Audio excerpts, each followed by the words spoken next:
Hello everyone, welcome to Excel in education. Friends, इस video में हम लोग बात करेंगे एडवर्टीजमेंट 51 के लिए जीएस के टॉपिक्स को हम लोग कवर कर रहे हैं। तो उसी संदर्भ में हम लोग करंट अफेयर्स का एक इम्पॉर्टेंट टॉपिक जो कि आपके सिलेबस में मेंशन है, प्रमुख व्यक्तित्व, ठीक है, पर्सनैलिटीज़ को हम यहाँ पर डिस्कस करेंगे। तो इसी में हम देखते हैं कि कौन कौन सी ऐसी पर्सनैलिटीज़ थी जो कि एग्ज़ाम की दृष्टि से महत्वपूर्ण है और आपको उन्हें जानना चाहिए। ठीक है फ्रेंड्स, वीडियो आप पहली बार देख रहे हैं तो चैनल को सब्सक्राइब कर लीजिएगा, वीडियो पूरा देखिएगा क्योंकि बहुत इंपॉर्टेंट है।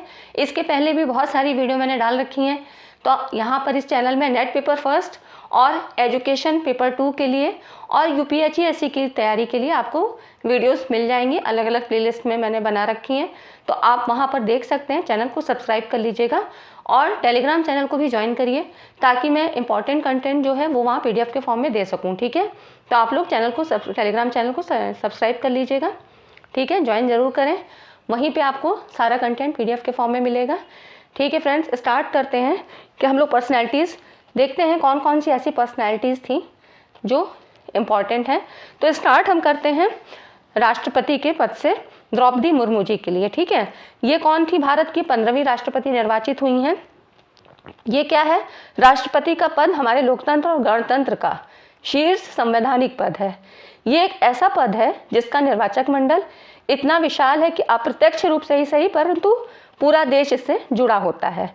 और अगर हम संविधान के अनुच्छेद की बात करें तो संविधान के अनुच्छेद 62, ठीक है, इसमें ये प्रावधान है कि जो उस समय राष्ट्रपति मतलब पद पे आसीन हैं, उनका कार्यकाल समाप्त होने से पहले ही नए राष्ट्रपति के निर्वाचन की प्रक्रिया पूरी हो जानी चाहिए।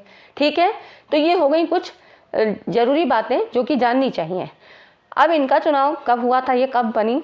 25 जुलाई 2022 को सर्वोच्च न्यायालय के तत्कालीन मुख्य न्यायाधीश कौन थे? एन.वी. रमन्ना। ठीक है, इन्होंने द्रौपदी मुर्मू जी को भारत के नए राष्ट्रपति के रूप में शपथ दिलाई।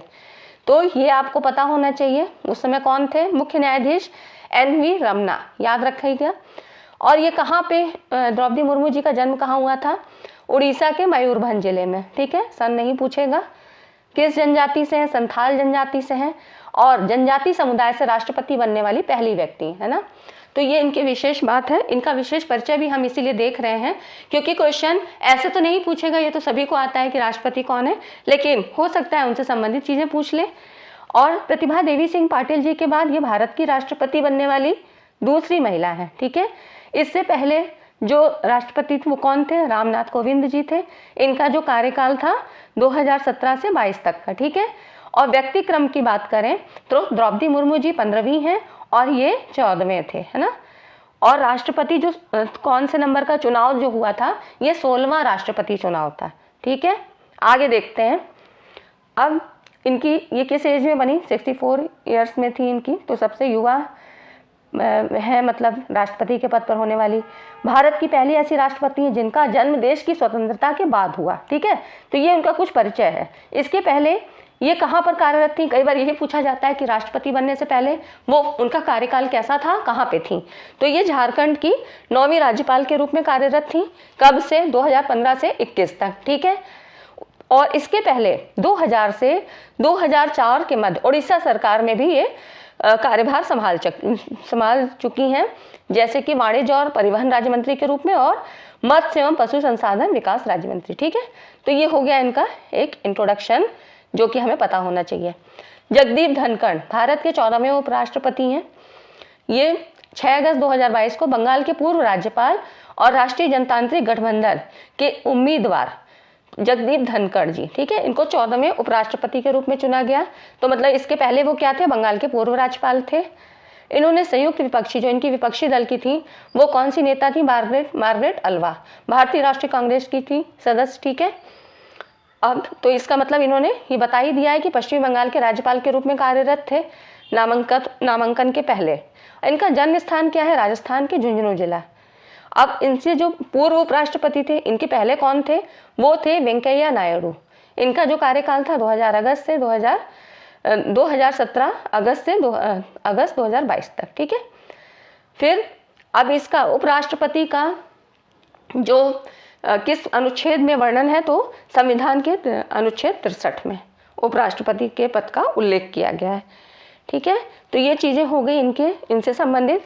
क्योंकि हम लोग करंट के साथ साथ स्टैटिक जीके को भी कवर करते चलेंगे, जो कि आपके पॉलिटी में भी पूछे जा सकते हैं और किसी भी रूप में क्वेश्चन पूछ सकते हैं जीएस के फॉर्म में, ठीक है। क्योंकि आपका हिस्ट्री, ज्योग्राफी, पॉलिटी सारी ही चीज़ें हैं, एनवायरनमेंट है ना, तो किसी से भी रिलेट करके कुछ भी पूछा जा सकता है, तो आपको पता होनी चाहिए बेसिक जानकारी। उसके बाद देखिए नेक्स्ट जो पर्सनैलिटीज़ हैं, न्यायमूर्ति धनंजय यशवंत चंद्रचूड़, इन्हीं को जस्टिस डीवाई चंद्रचूड़, मतलब शॉर्ट में लिखा हो तो कंफ्यूज मत होइएगा, यही नाम है, ठीक है। पूरा नाम है डीवाई चंद्रचूड़ का धनंजय यशवंत चंद्रचूड़। अब ये देश के 50वें मुख्य न्यायाधीश के रूप में इन्होंने शपथ ग्रहण किया था नवंबर 2022 में, ठीक है। तो इन्होंने ये किसके स्थान पर आए थे, इससे पहले जो थे वो थे न्यायमूर्ति यू ललित, है ना। इसका स्थान मतलब इन्होंने इन्हीं के पद पर जो है इन्होंने स्थान ग्रहण किया। इससे पूर्व ये क्या थे, इलाहाबाद उच्च न्यायालय के मुख्य न्यायाधीश के रूप में इन्होंने कार्य किया था, ठीक है। तो ये हो गया इनका इंट्रोडक्शन हो गया, किनका था, धनंजय यशवंत चंद्रचूड़, ठीक है। आगे देखते हैं अब सुरेश एन पटेल जी, यहाँ पर इनको सीवीसी केंद्रीय सतर्कता आयुक्त के जो है के रूप में उन्होंने शपथ दिलाई गई थी, केंद्रीय सतर्कता आयुक्त, सेंट्रल विजिलेंस कमिश्नर, किनको, सुरेश एन पटेल जी को। और दिलाई किसने थी, राष्ट्रपति द्रौपदी मुर्मू जी ने राष्ट्रपति भवन में सतर्कता आयुक्त सुरेश एन पटेल जी को जो है शपथ दिलाई थी, ठीक है, सीवीसी के रूप में। तो नए सीवीसी कौन है, सुरेश एन पटेल। और इन्होंने किनका स्थान लिया, प्रशासनिक सेवा के पूर्व अधिकारी संजय कोठारी का स्थान ग्रहण किया है। अब सीवीसी केंद्रीय सतर्कता आयोग का काम क्या है, तो इनका काम है केंद्र सरकार में भ्रष्टाचार निरोध हेतु एक प्रमुख संस्था है। अब इसके पहले अध्यक्ष कौन थे, यहाँ से देखिए ये सब आपके स्टैटिक जीके के क्वेश्चन है ना। के संथानम, इनकी अध्यक्षता में भ्रष्टाचार निवारण समिति की सिफारिशों पर सरकार ने 1964 में सीवीसी मतलब केंद्रीय सतर्कता आयोग की स्थापना की थी, ठीक है। और इसको फिर 2003 में संवैधानिक दर्जा प्रदान किया गया। अब इसके बारे में थोड़ा और पढ़ लीजिएगा, देखिए लिखा है, जो मैंने अलग कलर से लिखा है यहाँ पे। केंद्रीय सतर्कता आयोग क्या है, बहुसदस्यीय संस्था है। इसमें केंद्रीय सतर्कता आयुक्त अध्यक्ष और सतर्कता आयुक्त होते हैं और इनका कार्यकाल है 4 वर्ष अथवा 65 वर्ष, जो भी पहले हो ये इनका कार्यकाल होता है, ठीक है। तो ये हो गया आपका बेसिक जानकारी। उसके बाद देखिए नेक्स्ट है न्यायमूर्ति ऋतुराज अवस्थी।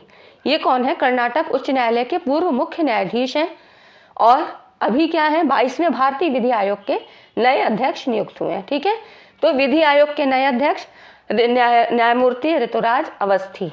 इससे पहले ये 21वें कौन थे, ये विधि आयोग के अध्यक्ष डॉक्टर बलबीर सिंह चौहान 21वें भारतीय विधि आयोग के अध्यक्ष थे, ठीक है। ये हो गया। और अगर हम स्टैटिक जीके की बात करें तो जो भारत के प्रथम अटॉर्नी जनरल महाधिवक्ता MC सीतलवाड़ प्रथम भारतीय विधि आयोग के अध्यक्ष थे, ठीक है। तो यहाँ से आपके कितने क्वेश्चंस कवर हो गए, पहले कौन थे, सबसे पहले की बात करें तो MC सीतलवाड़, ठीक है। याद रहेगा आपको, ऐसे क्रम से आप पढ़ते चलेंगे, एक बार में ही सारे क्वेश्चंस आपको याद हो जाएंगे, ठीक है। फ्रेंड्स, वीडियो को अभी तक आपने लाइक नहीं किया है तो लाइक ज़रूर करें, क्योंकि बहुत मेहनत से ये वीडियोस बनती हैं और टाइम भी लगता है, सोचना पड़ता है, पैटर्न देखना पड़ता है, क्वेश्चंस देखने पड़ते हैं, तब कहीं जाके 12-15 मिनट की एक वीडियो बनती है, ठीक है। तो एक लाइक की उम्मीद तो मैं आपसे कर ही सकती हूँ, लाइक ज़रूर करें और शेयर ज़रूर करें, ठीक है। चैनल को सब्सक्राइब करें, टेलीग्राम चैनल को ज़रूर ज्वाइन करें। इला भट्ट, ये कौन है, प्रसिद्ध गांधीवादी शिक्षाविद और सामाजिक कार्यकर्ता। इनका निधन हो गया 2 नवंबर। इन्होंने क्या किया था, सेवा self employed women's association of India की स्थापना की थी, ठीक है। तो जो महान हस्तियां हैं उनके बारे में जानना ज़रूरी है, जो कि हमारे बीच अब नहीं है, ठीक है। उल्फ क्रिस्टरसन मॉडरेट पार्टी के नेता, ये स्वीडन के नए प्रधानमंत्री बने हैं, ठीक है। तो ये हो गया, इन्होंने मैगडालेना एंडरसन का स्थान लिया है, ये हो गया। कुछ अलग नेम होते हैं, कुछ अलग संस्थाएं होती हैं, कुछ ऐसी जो है वो उनके काम होते हैं, उनको जानना ज़रूरी होता है, क्योंकि कई बार क्वेश्चन ऐसे आ जाते हैं, जनरल क्वेश्चन नहीं पूछ के उनको इस तरह से पूछा जा सकता है। अब देश के दूसरे chief of defence staff CDS की बात करें तो वो कौन है, जनरल अनिल चौहान। बहुत ही इंपॉर्टेंट क्वेश्चन है, ठीक है, ये काफ़ी इम्पॉर्टेंट है, पूछा जा सकता है, क्योंकि देश के जो पहले CDS थे वो बिपिन रावत जी थे। उनके निधन के बाद से ये पद रिक्त था। तो अभी कौन है? जनरल अनिल चौहान, इन्होंने CDS को पद जो है ग्रहण किया है। अब CDS की बात करें तो चीफ ऑफ डिफेंस स्टाफ क्या होता है? तीनों सेनाओं का प्रमुख और इंडियन आर्म फोर्सेस की चीफ ऑफ स्टाफ कमेटी का प्रमुख होता है। ठीक है, तो यहाँ पर CDS की नियुक्ति किस लिए की जाती है? तीनों सेनाओं के मध्य जो है तालमेल बैठाने के लिए किया जाता है। और इनका कार्यकाल क्या होता है? 3 वर्ष या 65 वर्ष की आयु, जो भी पहले हो इतना ही होता है। ठीक है, तो CDS के बारे में हमने जान लिया, बहुत इंपॉर्टेंट है, पूछा जा सकता है। R वेंकटरमणी, ये उच्चतम न्यायालय के वरिष्ठ अधिवक्ता हैं। ठीक है, तो देश के नए महाधिवक्ता अटॉर्नी जनरल का पदभार ग्रहण। ठीक है, ये जो है इन्होंने लिया है और इनका जो कार्यकाल है 3 वर्ष है। इस पद पर इन्होंने के वेणुगोपाल का स्थान लिया है। इसके पहले कौन थे? के वेणुगोपाल। अभी कौन है? R वेंकटरमणी, उच्चतम न्यायालय के वरिष्ठ अधिवक्ता, देश के नए महाधिवक्ता अटॉर्नी जनरल हैं। ठीक है, अब सृष्टि बख्शी जी कौन है? भारतीय महिला अधिकार कार्यकर्त्री। ये किस लिए जानी जाती हैं? क्योंकि UNSDG एक्शन अवार्ड्स में चेंज मेकर अवार्ड से इनको सम्मानित किया है। ठीक है, तो महिलाओं के बारे में जो भी इम्पोर्टेंट कुछ उनको रिवॉर्ड दिए गए हैं, कुछ ऐसे पुरस्कार दिए गए हैं, उनको भी जानना ज़रूरी है, क्योंकि सीधे से क्वेश्चन नहीं पूछेगा। यहाँ से आपके 2 क्वेश्चंस कवर हो रहे हैं, अवार्ड से भी संबंधित है और प्रमुख व्यक्तित्व में तो है ही है ना। तो ये हो गया चेंज मेकर अवार्ड से सम्मानित किसको किया गया है? भारतीय महिला अधिकार कार्यकर्त्री सृष्टि बख्शी जी, याद रहेगा। सुश्री भारती दास, ये कौन है? ये इनको महालेखा नियंत्रक controller general of account CGA के रूप में इन्होंने पदभार ग्रहण किया है। कौन है? भारती दास, सुश्री भारती दास। 2022 में इन्होंने इस पद को ग्रहण किया है। और ये कौन? ये भारत सरकार के वित्त मंत्रालय में 27वीं CGA है, महालेखा नियंत्रक। महालेखा नियंत्रक का काम क्या होता है? लेखांकन मामलों पर केंद्र सरकार का प्रधान सलाहकार, ये प्रधान सलाहकार के रूप में नियुक्त होते हैं। ठीक है, ये हो गया, बहुत इंपॉर्टेंट क्वेश्चन है। जो भी यहाँ पर मैंने यहाँ पे पर्सनैलिटीज़ ली हैं वो बहुत इंपॉर्टेंट है। और अगर आपके एग्ज़ाम होने के समय तक कुछ भी चेंज होगा तो वो फिर नई वीडियो में हम कवर कर लेंगे। ठीक है, डॉक्टर AK अनिल कुमार इसरो के वरिष्ठ वैज्ञानिक हैं। इंटरनेशनल एस्ट्रोनॉटिकल फेडरेशन के नए उपाध्यक्ष चुने गए हैं। तो इसरो के वरिष्ठ वैज्ञानिक हैं, इनको भी जानना ज़रूरी है, doctor AK Anil Kumar. Next है ऋषि सुनक, बहुत इंपॉर्टेंट पॉइंट है, क्योंकि यहाँ पर देख रहे हैं आप 2 नाम हैं, ऋषि सुनक जी और लिज ट्रस, है ना। इन दोनों को ही जानना ज़रूरी है। देखिए, ये है कंजर्वेटिव पार्टी के नेता। ब्रिटेन के नए प्रधानमंत्री के रूप में इन्होंने पदभार ग्रहण किया। कब किया था? अक्टूबर 2022 में। तो इस पद पर पहुंचने वाले भारतीय मूल के पहले ब्रिटिश व हिंदू प्रधानमंत्री ये बने। इस पद पर इन्होंने लिज ट्रस का स्थान लिया। ठीक है, इससे पहले क्या थे? लिज ट्रस थी। इससे पूर्व वो फरवरी 2020 से जुलाई 2022 तक ब्रिटेन के वित्त मंत्री थे। ठीक है, इससे पहले क्या थे?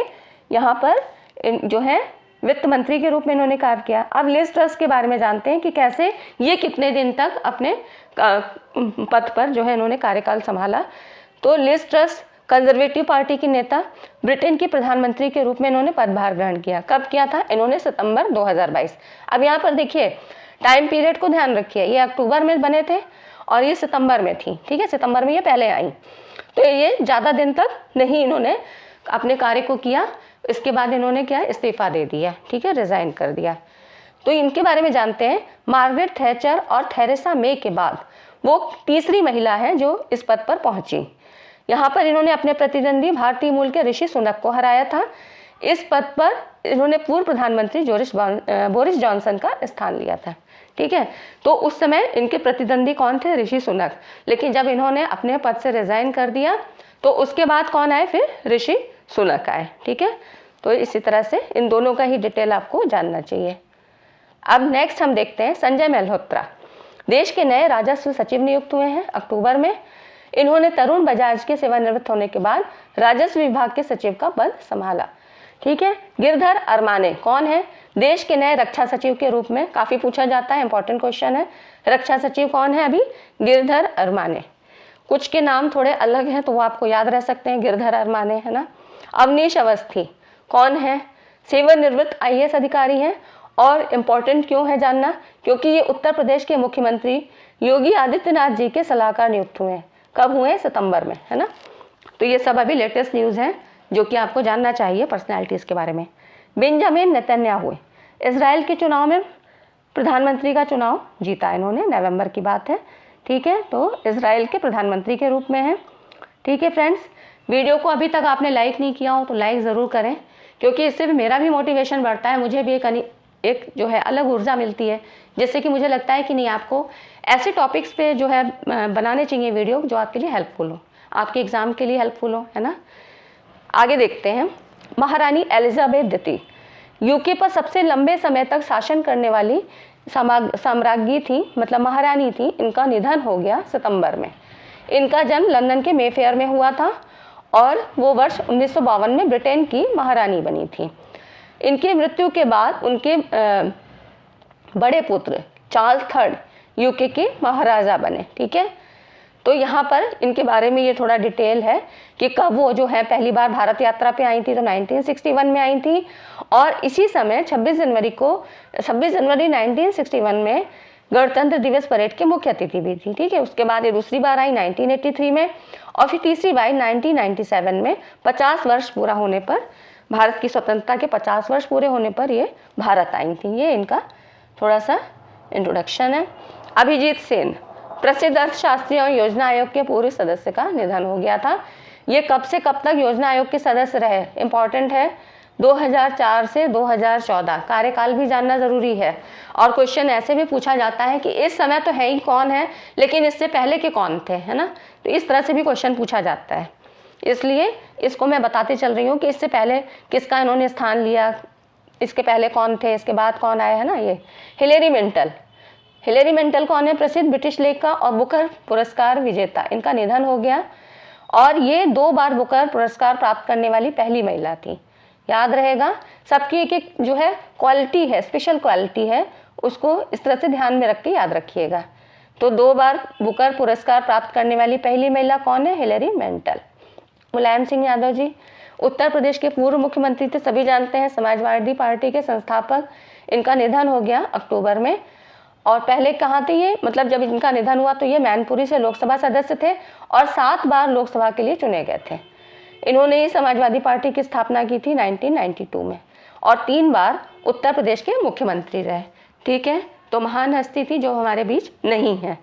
राजू श्रीवास्तव जी सभी जानते हैं, प्रसिद्ध हास्य कलाकार और अभिनेता। इनका निधन 21 सितंबर 2022 में हो गया। वो फिल्म विकास परिषद उत्तर प्रदेश के अध्यक्ष थे और इसलिए भी जरूरी है, स्वच्छ भारत अभियान हेतु प्रधानमंत्री नरेंद्र मोदी जी द्वारा ब्रांड एम्बेसडर भी बनाए गए थे, ठीक है। स्वच्छ भारत अभियान बहुत ज़्यादा ज़रूरी था, बहुत इम्पोर्टेंट अभियान था, तो उसके ये ब्रांड एम्बेसडर बनाए गए थे। आगे देखिए, जयंती पटनायक ये कौन थी? 28 सितंबर 2022 को राष्ट्रीय महिला आयोग की पहली अध्यक्ष, पूर्व सांसद और उड़ीसा की जयंती पटनायक का 90 वर्ष की आयु में उड़ीसा के भुवनेश्वर में निधन हो गया, ठीक है। तो ये 4 बार सांसद रहीं। जयंती पटनायक उड़ीसा के दिवंगत पूर्व मुख्यमंत्री JB पटनायक की पत्नी थी, ठीक है। तो जयंती पटनायक किसकी पत्नी थी? उड़ीसा के मुख्यमंत्री, पूर्व मुख्यमंत्री JB पटनायक की पत्नी थी। और जयंती पटनायक 1992 से 1995 तक राष्ट्रीय महिला आयोग के अध्यक्ष पद पर रहीं। तो पहली महिला आयोग अध्यक्ष कौन थी? जयंती पटनायक जी ही हैं, ऐसे याद रहेगा आपको। देश की पहली महिला आयोग अध्यक्ष जयंती पटनायक जी, ठीक है। और राष्ट्रीय महिला कांग्रेस के अध्यक्ष के तौर पे भी इन्होंने 88 से लेकर 90 तक कार्य किया था, ठीक है। तो ये हो गया जयंती पटनायक जी का इंट्रोडक्शन। नेक्स्ट है, कुछ खेल व्यक्तित्व के बारे में भी जानना चाहिए, क्योंकि आपके जो उसमें है सिलेबस में, वहाँ पर खेल से संबंधित समाचार भी हैं। तो इस तरह से यहाँ पर कुछ व्यक्तित्व को जान लेते हैं। जैसे रोजर बिन्नी पूर्व भारतीय क्रिकेटर है, BCCI भारतीय क्रिकेट कंट्रोल बोर्ड के 36वें अध्यक्ष के रूप में चुने गए हैं अक्टूबर में। इससे पहले 2 और कौन थे, क्योंकि ये रोजर बिन्नी तीसरे हैं, तो पहले थे विजयनगरम के महाराज कुमार और फिर दूसरे सौरभ गांगुली और फिर है ये रोजर बिन्नी, तीसरे टेस्ट खिलाड़ी हैं। अब BCCI के नए पदाधिकारी कौन कौन है ये देखिए। अध्यक्ष कौन है? रोजर बिन्नी पता ही है। उपाध्यक्ष कौन है? राजीव शुक्ला है। सचिव जय शाह, संयुक्त सचिव देवजीत सैकिया। ठीक है, तो ये हो गए बीसीसीआई के नए पदाधिकारी, पूछा जाता है, काफ़ी इंपॉर्टेंट है।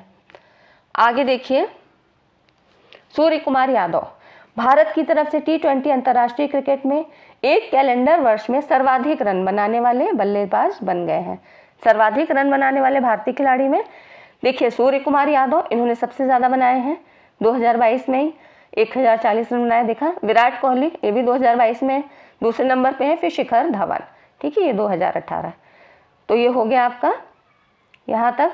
झूलन गोस्वामी, ये कौन है? महिला तेज गेंदबाज हैं, 39 वर्षीय हैं। ठीक है, भारतीय महिला तेज गेंदबाज हैं।